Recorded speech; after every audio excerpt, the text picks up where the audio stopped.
Good morning everyone. आज हम M S Excel जहाँ तक हो गया था कल उससे आगे पढ़ेंगे। बाकी आज थोड़ा सा एडजस्ट कर लेना क्योंकि ये रिकॉर्डिंग जो है मैं सॉफ्टवेयर ही कर रहा हूँ, तो थोड़ी अनवांटेड साउंड। और जैसा कि तुम्हें पता ही है अभी कांवड़ भी चल रही हैं तो बहुत ज़्यादा शोर है। बाकी कोई नहीं, मेरी साउंड तो तुम्हें प्रॉपर आ ही जाएगी। और इसी वजह से मैं नहीं चाहता था कि यहाँ करूँ कर, चलो कोई बात नहीं, एक आध दिन तो हो जाता है। तो हम अपना एक्सेल स्टार्ट करते हैं।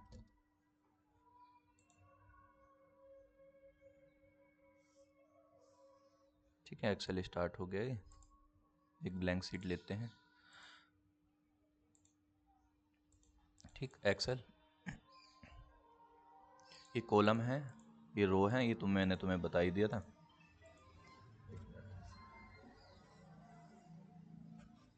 एक कॉल आ रही है, सोप पे ऐसे ही रहता है। हेलो, हाँ मैं तो रहूँगा, हाँ पूरे दिन रहूँगा, कभी आ जाइए। ठीक, हाँ तुम कहाँ कहाँ थे? ठीक है, ये कॉलम वगैरह थे। हमने कहाँ तक देख लिया था? इंसर्ट देख लिया था। इंसर्ट में कहाँ तक देख लिया था? चार्ट्स देख लिया, लाइन स्लाइसर टाइम। ठीक है, ये तो हमने वर्ड टेक्स्ट भी देख लिया था। सिंबल में बता देता हूँ, सिंबल भी तुमने वर्ड में पढ़ा होगा, वो सब वही है। यहाँ पे तुम इक्वेशन इंसर्ट कर सकते हो, बाकी इसे छोटा बड़ा इक्वेशन को कर सकते हो कहीं से भी, है ना। तो ये ठीक है। अब हम चलते हैं,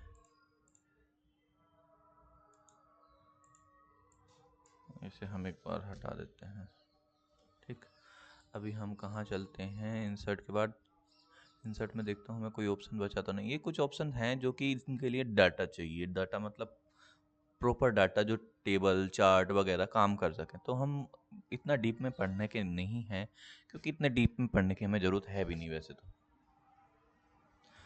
ट्रिपल सी के हिसाब से पढ़ रहे हैं तो इतना ज़्यादा कुछ चाहिए नहीं, क्योंकि उसमें ज़्यादातर क्वेश्चन ही आते हैं, लेकिन फिर भी हम पढ़ा देंगे बाद में, ठीक है।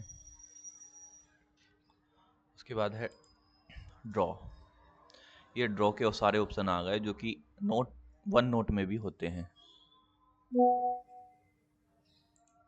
ठीक, हम गए किसी पे भी गए, मान लो यहाँ पे रेड कलर लिया तो हम यहाँ कुछ भी ड्रॉ कर सकते हैं। ये क्या है?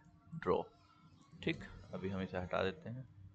तो ड्रॉ के सारे ये कुछ ऐसे हैं, ड्रॉ भी टच करोगे तो ये टच से तुम ड्रॉ कर पाओगे। ठीक,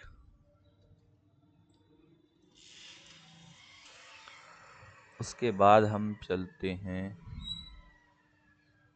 इंक टू शेप।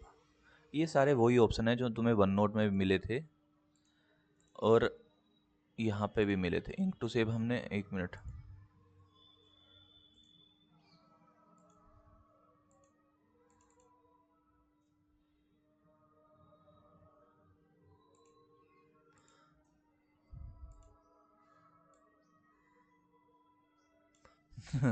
देखो ये वही है इंक टू सेप। इसे ऐसा लगा कि दिल है, पर ऐसा है कुछ नहीं था।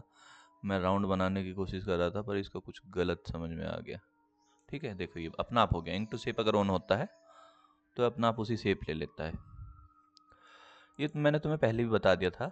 यहाँ पे पीडीएफ बना सकते हो। डेटा है, एक मिनट, इंसर्ट हो गया था, ड्रे हो गया, पेज लेआउट। पेज लेआउट में भी वही सेम ऑप्शन है, मार्जिन वगैरह है, मार्जिन सेट करना, orientation, size, print area, break, background कैसा रखना है तुम्हें, बैकग्राउंड यहाँ पे चेंज हो सकता है। तो ये बहुत सारे ऑप्शन भी हैं सेम। अब हमें जो है क्या करना था, एक मिनट,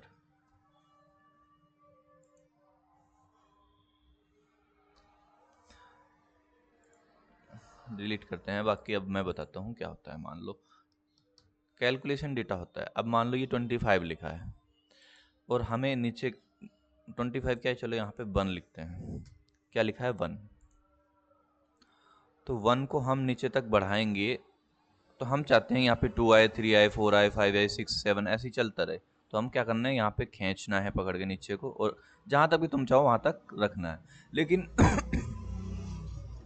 अभी तुम देख रहे हो यहाँ पे 1 ही आ गया। हम तो चाहते थे कि यहाँ पे 1 2 3 4 5 6 7 8 9 10 इस टाइप से आए, लेकिन ये आ गया ये। तो हम क्या करेंगे, यहाँ से हम, यहाँ पे बहुत सारे ऑप्शन है, copy, fill series, fill format only, fill without formatting, flash fill. तो जो कॉपी सेल्स है तो ये कॉपी हो गई सेल्स। फिल सीरीज करेंगे तो फिल सीरीज हो जाएगी। फिल सीरीज पे क्या होगा, सारे 1 2 3 5 6 7 8 9 इस टाइप से आ जाए। चलो हम कुछ रियल वर्क करते हैं जिससे तुम्हें कुछ समझ में आए हैं।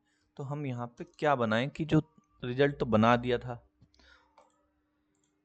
चलो रिजल्ट ही बनाते हैं, बाकी अच्छा सा रिजल्ट बनाते हैं, और डेमो डेटा नहीं रखते, ओरिजिनल डेटा रखते हैं। ठीक। तो रिजल्ट बनाने के लिए पहले हमें सेक्शन चाहिए कि हमें कितना बड़ा रिजल्ट बनाना है। मान लो हमें इतना बड़ा रिजल्ट बनाना है, तो इसमें बहुत सारे तुम्हें पता भी चल जाएगा कि क्या कैसे होता है, और तुम कर भी लोगे आराम से। क्योंकि MS एक्सेल का वर्क ही होता है कि तुम उसमें कुछ रिजल्ट वगैरह बनाओ, या कुछ सीट से रिलेटेड मतलब। तो मैं चाहता हूँ कि इतने में तो रिजल्ट में हमारा स्कूल का नेम आए। तो हम क्या करेंगे, इन सारे, एक मान लो मैं तुम्हें ये भी बता देता हूँ, जैसे मान लो ये 2 कॉलम है, 2 रो है। अब तुम इसे बस एक मर्ज करना चाहते हो, तो यहाँ पे एक ऑप्शन होगा, देखो होम पे जाके, मर्ज एंड सेंटर है, मर्ज ओक्रोस है, मर्ज सेल्स है, अनमर्ज है। मर्ज सेल्स करेंगे तो ये मर्ज हो जाएंगी दोनों। ठीक। अब तुम यहाँ पे लिखेंगे तो कुछ भी नीचे ही आएगा, पर अब मैं चाहता हूँ कि मैं मर्ज हो जाए और सेंटर में टेक्स्ट आए, तो पहला वाला ऑप्शन ही सेलेक्ट करूंगा। 1 मिनट, पहला वाला ही करूंगा, और ये मर्ज एंड सेंटर हो जाएगा। बाकी हमारा फॉर्मेटिंग कुछ ऐसा है तो इस वजह से हो रहा है। 1 मिनट, हम दोबारा से ही कर लेते हैं, मर्ज एंड सेंटर। जैसे मान लो ये मैंने मर्ज एंड सेंटर किया, और अब मैं कुछ भी लिखूंगा तो वो सेंटर में ही आएगा। ठीक। बीच में लिख करना है इसे, मान लो बीच में करना है, 1 मिनट, तो यहाँ पे ऐसा करो तो बीच में आ जाएगा। बाकी हमें अभी ऐसा करना नहीं है, हमें तो एक रिजल्ट बनाना था। तो अभी हम चाहते हैं कि अनमर्ज करते हैं वापस से इसे। हम इतना बड़ा एक ऊपर का हेडर लेंगे जिससे इतने में स्कूल का नाम आए। तो हमने ये मर्ज एंड सेंटर कर दिया, और इसमें नाम लिख दिया कुछ भी, मान लो किसान इंटर कॉलेज, किसान इंटर कॉलेज मुकरपुर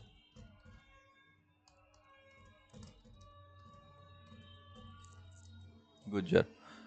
तो वो मैंने कल तुम्हें बनाई थी मार्कशीट, पर वो मतलब जल्दी जल्दी में सिखाने के लिए, तो एक प्रॉपर मार्कशीट बनाएंगे हम अभी इसमें फिलहाल। और XYZ जैसे पहले आ रहे थे वो भी नहीं लिखेंगे।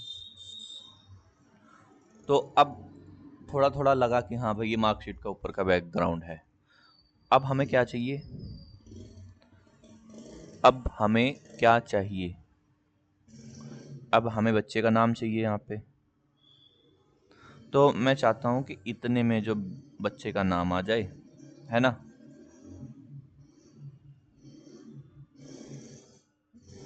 एक काम करते हैं, यहाँ तक रखते हैं नेम।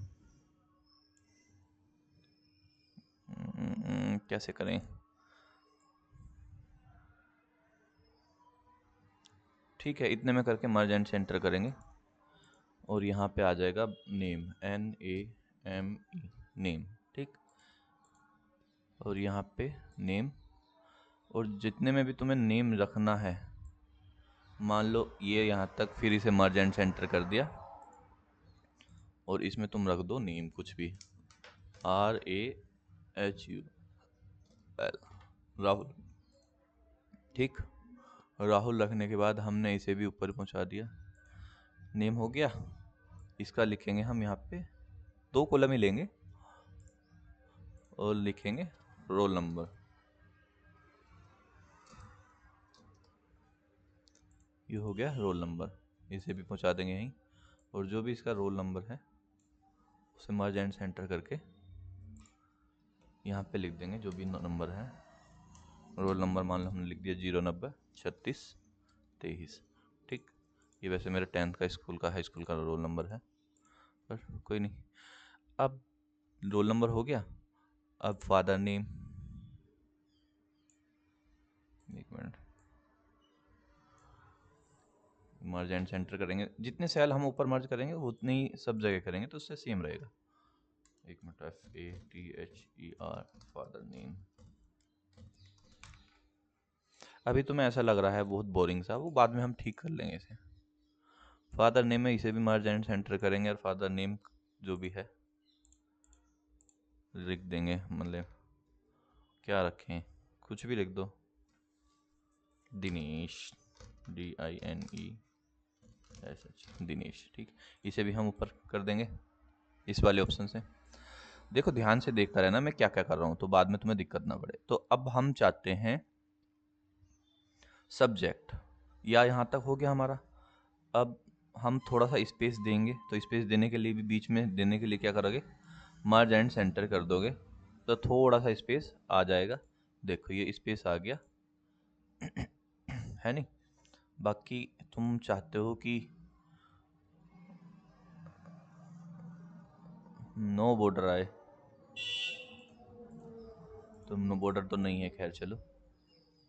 या एक काम करते हैं, हाँ ठीक है, ये भी कोई दिक्कत नहीं। इसे क्या करो, यहाँ पे मिला दो।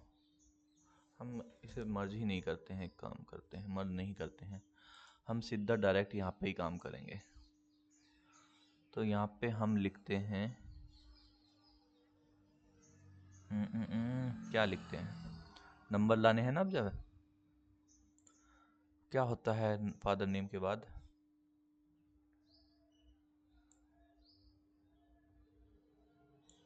इन दो दो के खाने बनाते हैं ना, मर्ज एंड सेंटर करा, और यहाँ पे लिखते हैं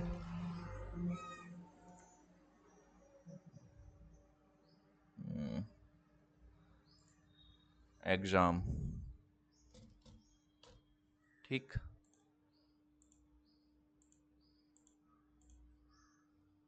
यहाँ पे कर दिया एग्जाम। अब जो भी एग्जाम है, मान लो 3-3 के खाने बनाएंगे हम, एक,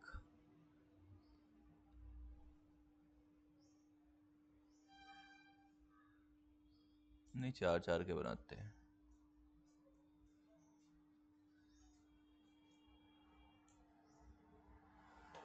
इसे भी मर्ज कर दिया, सॉरी, मर्ज एंड सेंटर। फिर इसे भी 4 का सेक्शन बनाया, मर्ज एंड सेंटर कर दिया। ये भी 4 का बनाया,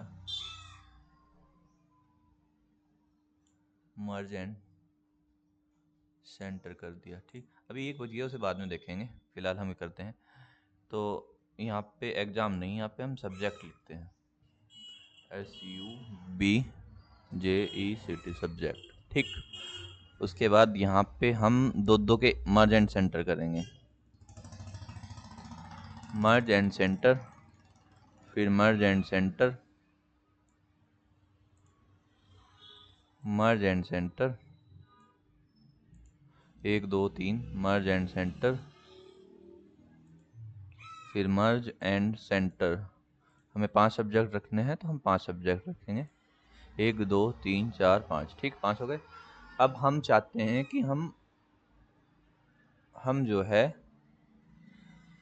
प्रैक्टिकल और थ्योरी भी रखें, ठीक है। प्रैक्टिकल में कितने आए और थ्योरी में कितने आए, और प्लस हम एग्जाम नेम भी रखें। एग्जाम नेम मतलब मान लो FA फर्स्ट, जो FA फर्स्ट हुए एग्जाम, एक FA सेकेंड एग्जाम हुए, और FA थर्ड। बस हम 3 एग्जाम लेंगे, FA थर्ड। मतलब ये वही है जैसे तुम्हारे कोई स्कूल में होते हैं, पहले मंथली, फिर हाफ अर्ली, फिर एनुअल, तो ऐसे भी लिख सकते हैं। बाकी मैंने ये नाम रख लिए हैं FA, क्योंकि चिकारा में ये ऐसे ही चलते हैं, ऐसे भी होते हैं कुछ ऐसे ही, ठीक है। तो फिलहाल हम यही रख लेते हैं। पर अभी एक गड़बड़ हो गई है, मैं बताता हूँ क्या गड़बड़ हो गई, वो ठीक करेंगे अभी। गड़बड़ ये हो गई है कि यहाँ पे हमें हम प्रैक्टिकल अगर ये भी रखना है, और ये सब्जेक्ट सही नहीं बैठेंगे, तो अभी हम इन्हें अनमर्ज करेंगे सबको। अनमर्ज, अनमर्ज करने से क्या होता है, वैसे ही आ जाता है अपने जो ओरिजिनल फॉर्मेट होता है। बाद में करेंगे मर्ज। अनमर्ज कर दिया। और अब हम यहाँ पे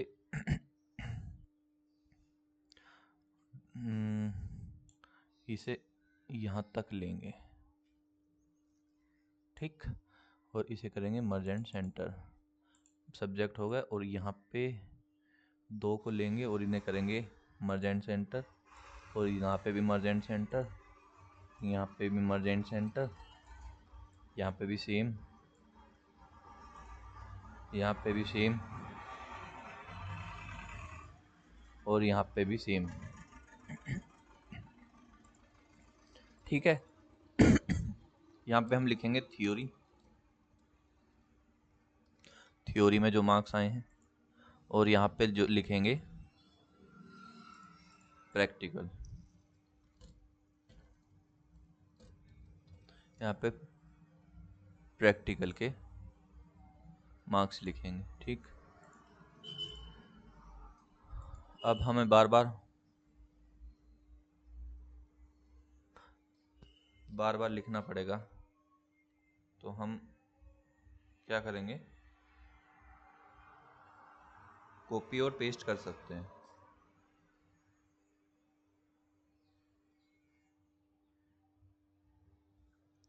कॉपी और पेस्ट कर सकते हैं। थ्योरी,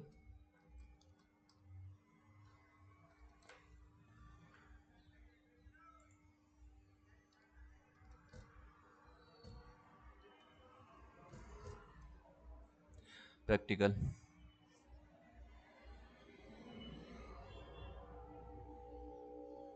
ये गलत लिखा हुआ है,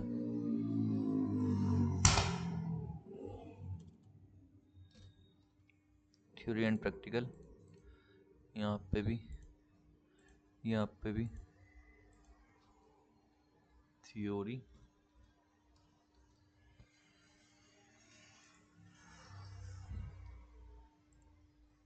प्रैक्टिकल,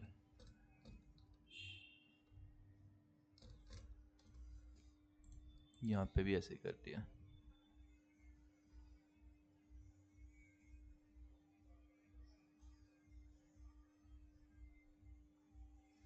इसे मैं ले जाता हूँ ऊपर, इसे भी ऊपर ले जाता हूँ, ठीक है। अब हमारा ये बिल्कुल एक्यूरेट बन गया। अब यहाँ पे हम एक सब्जेक्ट लिखेंगे, मर्ज एंड सब्जेक्ट, एक सब्जेक्ट, यहाँ पे दूसरा सब्जेक्ट, यहाँ पे तीसरा सब्जेक्ट, यहाँ पे चौथा सब्जेक्ट, यहाँ पे पांचवा सब्जेक्ट, ठीक। ये 5 सब्जेक्ट हो गए। यहाँ पे थ्योरी के नंबर, प्रैक्टिकल के नंबर, थ्योरी के नंबर, प्रैक्टिकल के नंबर, थ्योरी के नंबर, प्रैक्टिकल के नंबर, थ्योरी के नंबर, फिर से यहाँ पे प्रैक्टिकल के नंबर। एक सब्जेक्ट और बचा है लास्ट में, यहाँ पे भी, यहाँ पे भी। देखो अब हम यहाँ पे एक छोटा सा शॉर्टकट ले सकते हैं। शॉर्टकट ये है कि हमें ये यहाँ पे भी सेम काम करना है, यहाँ पे भी सेम काम करना है, यहाँ पे भी, यहाँ पे भी, यहाँ पे भी। तो हम क्यों ना इस पूरे सेक्शन को लेंगे, पूरे सेक्शन को लिया और क्या करा, फॉर्मेट प्रिंटर जो है हमारा, ये फॉर्मेट प्रिंटर को एक बार ओके किया, और जहां भी हमें इस टाइप का फॉर्मेट चाहिए उस पर जाके हमने छोड़ दिया ऐसे ही। देखो बिल्कुल सेम बन गया ना ऐसे ही। फिर दोबारा हम यही काम करेंगे, जो भी जिसके जैसा हमें करना है उस पर लिया, फॉर्मेट प्रिंटर पे किया, फिर नेक्स्ट वाले पे किया और फिर छोड़ दिया, ये भी बन गया। फिर फॉर्मेट प्रिंटर लिया, फिर नेक्स्ट वाले पे किया, फिर छोड़ दिया, फिर फॉर्मेट प्रिंटर पे किया, नेक्स्ट वाले पे लिया, फिर छोड़ दिया, फिर फॉर्मेट प्रिंटर लिया, फिर नेक्स्ट वाले पे किया, फिर छोड़ दिया। तो देखो तुम्हारे सामने एक मार्कशीट का जो है ओवरव्यू बनता जा रहा है। बाकी ये साइड में थोड़ा दिक्कत है, वो हम बाद में ठीक करेंगे।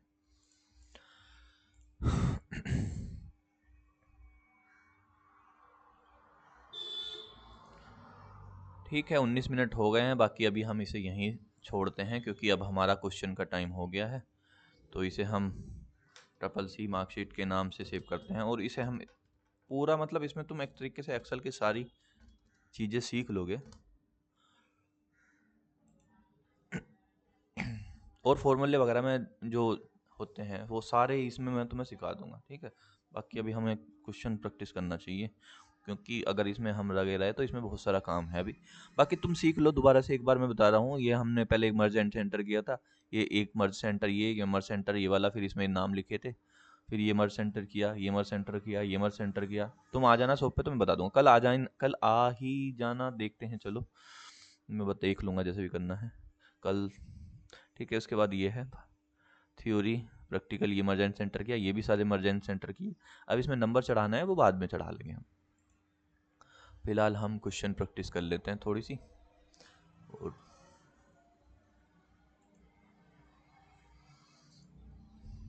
चैट जीपीटी ने लास्ट टाइम जो हमने थोड़ा सा लेवल अप करने के लिए बोला था, वाकई में लेवल अप किया था, और एक अच्छा खासा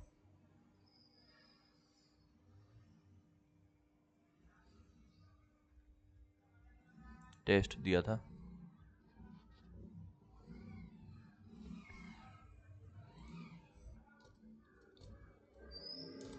नेक्स्ट और दो, ठीक।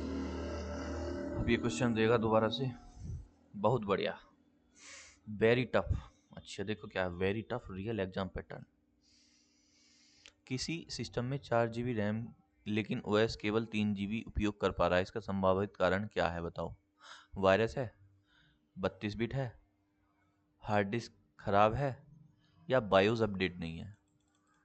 देखो वायरस है तो उसका तो ये मतलब नहीं है 4 GB है तो 3 GB यूज़ कर पाएगा। हार्ड डिस्क खराब है तो इसका भी मतलब नहीं है, क्योंकि रैम जो है, हार्ड डिस्क तो अलग चीज़ है और रैम अलग चीज़ है, ठीक है। रैम का यूज नहीं हो पा रहा है तो रैम में हार्ड डिस्क से उसका कोई मतलब नहीं। 32 बिट ऑपरेटिंग सिस्टम इसका सही आंसर होगा, ठीक है। यदि किसी यूजर को ईमेल बैक डिटेल अपडेट करने का लिंक मिलता है तो यह किस प्रकार का हमला हो सकता है।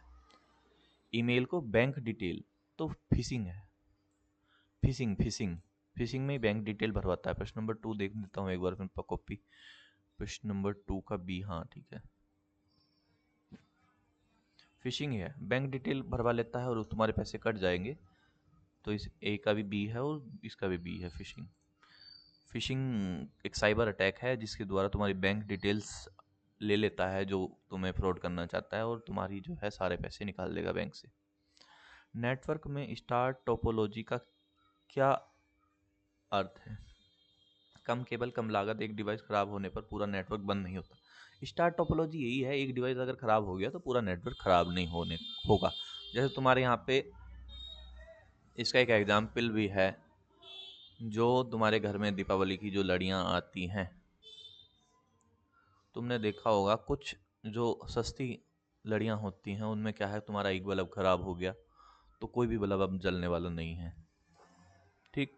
तो वो पूरा नेटवर्क ही खराब हो जाता है एक बल्ब के खराब होने। लेकिन स्टार टोपोलॉजी जो तुम्हारी कुछ महंगी लड़ियाँ आती हैं उसमें उसमें होता है कि अगर तुम्हारा एक खराब हो भी गया है बल्ब तो पूरी लड़ी जलती रहती है फिर भी, बस वो बल्ब नहीं जलता, ठीक है। निम्न में से कौन सा इसके एनक्रिप्शन का एल्गोरिदम है, मैंने तुम्हें कल भी बताया था, एईएस है एनक्रिप्शन का एल्गोरिदम, ठीक है। कंप्यूटर में वर्चुअल मेमोरी का उपयोग क्यों किया जाता है। वर्चुअल मेमोरी का उपयोग किया जाता है रैम की कमी को पूरी करने के लिए, ठीक है, ना तो वायरस हटाने के लिए ना। वर्चुअल मेमोरी क्या होती है, मान लो तुमने अपने लैपटॉप में ब्लू स्टैक सॉफ्टवेयर डाउनलोड किया, तो ब्लू स्टैक सॉफ्टवेयर क्या है। ब्लू स्टैक सॉफ्टवेयर है कि वो तुम्हारे लैपटॉप में एक एंड्रॉयड सिस्टम इंस्टॉल कर देता है, मतलब एक छोटा सा पार्ट एंड्रॉयड बना देता है। तो तुम उसमें एंड्रॉयड के फ़ोन चला सकते हो, एंड्रॉयड के ऐप चला सकते हो, लेकिन वो हार्ड डिस्क में ही थोड़ी सी वर्चुअल रैम सेलेक्ट कर लेता है और वो एंड्रॉयड को दे देता है, ठीक है। वो वर्चुअल रैम का एक उदाहरण है, ठीक है। क्वेश्चन नंबर 6 है, यदि कोई अनधिकृत व्यक्ति वाईफाई से जुड़ जाता है तो बचने का क्या उपाय है। बचने का है ये WPA2 WPA3 इनक्रप्शन, ठीक है। तुम्हारे वाईफाई में तुमने वाईफाई की अपनी हॉटस्पॉट का सेटिंग खोलना, उसमें WPA2 या WPA3 लिखा हुआ आराम से दिख जाएगा तुम्हें, वो एक इनक्रिप्शन है। जब तक वो इनक्रिप्ट है तो तुम्हारा वाईफाई कोई और कनेक्ट नहीं कर सकता बिना पासवर्ड के। तो ये तो बहुत हल्का सा क्वेश्चन था। राउटर बंद करना, वाईफाई का नाम बदलना, BAP सुरक्षा करना, ये कोई तरीका नहीं है, ठीक है। तो IPv6 में 64 बिट का जो है होता है, मैं देख लेता हूँ एक बार, इसे भी कंफर्म कर लेते हैं। 7 का C 128 bit, sorry. IPv6 address कितने बिट का होता है? 128 बिट। कंप्यूटर में टू फैक्टर ऑथेंटिकेशन का उदाहरण क्या है? देखो, टू फैक्टर ऑथेंटिकेशन जो है कंप्यूटर में नहीं, बहुत जगह होता है। तुम्हारे ईमेल में भी होता है, तुम्हारे व्हाट्सएप में भी हो सकता है, फेसबुक में भी हो सकता है। टू फैक्टर ऑथेंटिकेशन ये है, मान लो तुम अभी अपनी इंस्टाग्राम आईडी खोलने गए, ठीक, तुम्हें पासवर्ड भी पता है तुम्हारी जो इंस्टाग्राम आईडी का है, तुमने यूजर नेम डाला, फिर पासवर्ड डाला, लॉगिन हो गए। ये तो सिर्फ ऑथेंटिकेशन था कि तुमने ऑथेंटिकेट किया और तुम चले गए अंदर। पर अगर मान लो तुम्हें पासवर्ड भी पता है और तुम्हें यूज़र नेम भी पता है तुम्हारे इंस्टाग्राम आईडी का, या यूट्यूब या फेसबुक या जीमेल, किसी का भी, तुम गए, तुमने यूज़र नेम डाला और पासवर्ड डाला और लॉगिन बटन पे ओके किया, पर तुमने देखा कि लॉगिन बटन पे ओके करते ही एक ओटीपी और आया तुम्हारे फ़ोन नंबर पे कि ओटीपी डाल लो, ठीक। जब तक तुम ओटीपी डालोगे नहीं तो वो लॉगिन नहीं होगा। तो ये टू फैक्टर ऑथेंटिकेशन है। क्यों? तुम्हें पासवर्ड पता था, फिर भी तुम्हें ओटीपी आया 2 बार चेक करने के लिए कि हाँ, कि तुम सही आदमी हो जो लॉगिन करना चाहता है। तो इसे टू फैक्टर ऑथेंटिकेशन कहते हैं।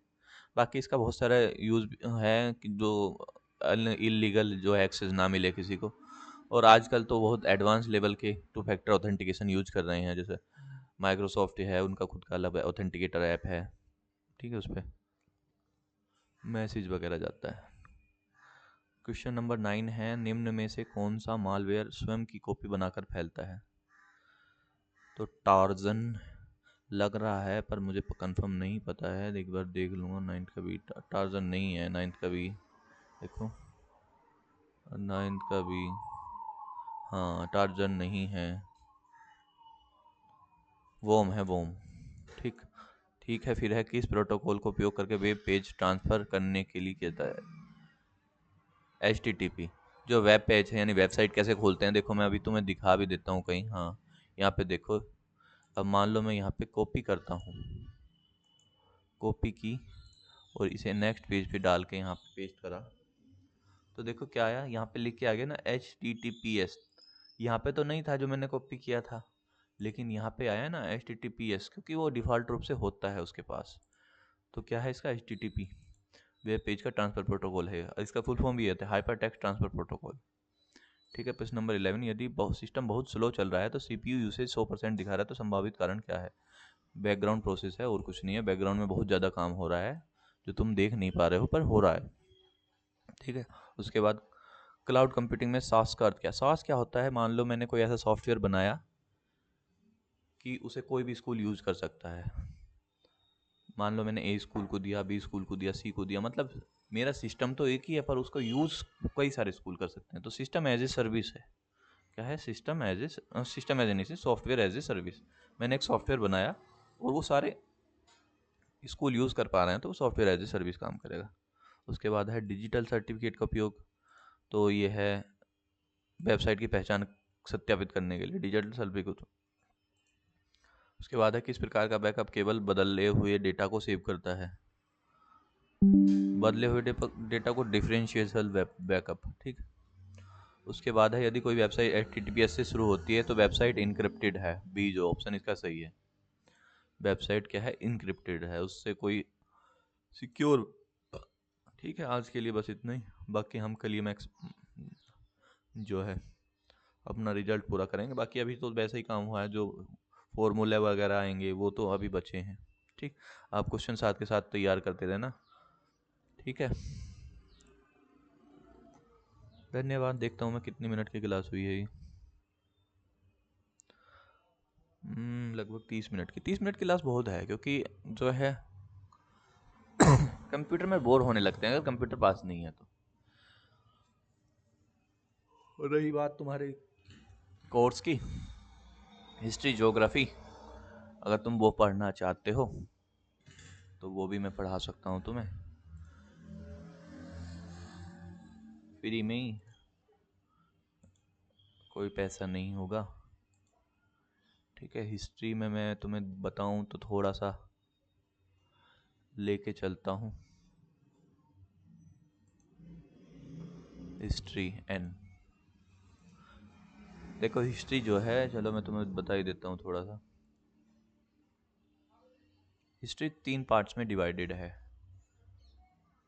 Ancient history, medieval history, modern history. ठीक है, ये प्राचीन हिस्ट्री है, ये मध्यकालीन है, ये मॉडर्न है। तो एंशियंट हिस्ट्री में 1 2 3 4 5 6 ये इतनी स्लाइड हैं जो तुम्हें पढ़नी है। अगर पढ़ना चाहो तो मैं पढ़ा दूंगा, अगर तुम्हारे किसी काम की हो, क्योंकि मेरे काम तो अभी फ़िलहाल नहीं आने, पर बात यही है, अगर मैं पढ़ाता हूँ तो मेरा ही रिवीजन हो जाएगा, इसमें मेरा भी फ़ायदा है, और तुम्हारा अगर फ़ायदा हो तो तुम बता देना, हिस्ट्री में पढ़ा दूंगा। ठीक है, यहाँ पे अरब का आक्रमण, ये यहाँ पे सारा देखना, सब कुछ लिखा हुआ है, तुम नोट्स वगैरह भी बना सकते हो। तो अगर तुम्हें हिस्ट्री पढ़नी है तो बता देना, और हिस्ट्री के बाद हम जियोग्राफी भी पढ़ लेंगे। जियोग्राफी भी है तो यहाँ पे ज्योग्राफी भी है, अगर हिस्ट्री ज्योग्राफी में से तुम्हें कुछ पढ़ना है तो बता देना। बाकी नोट्स तुम्हें बने बनाए भी मिल जाएंगे, और तुम बनाना चाहो तो बना लेना। ठीक, तो आज के लिए इतना ही है, और अपनी जो फीस है वो जमा करवा दो, क्योंकि फीस के बिना क्या ही होगा। ठीक है, फीस जमा करा देना अपनी, क्योंकि अभी तो तुमने शायद, मुझे लग रहा है 1,000 ही जमा कराए हैं, तुम्हारा एग्ज़ाम भी होना है।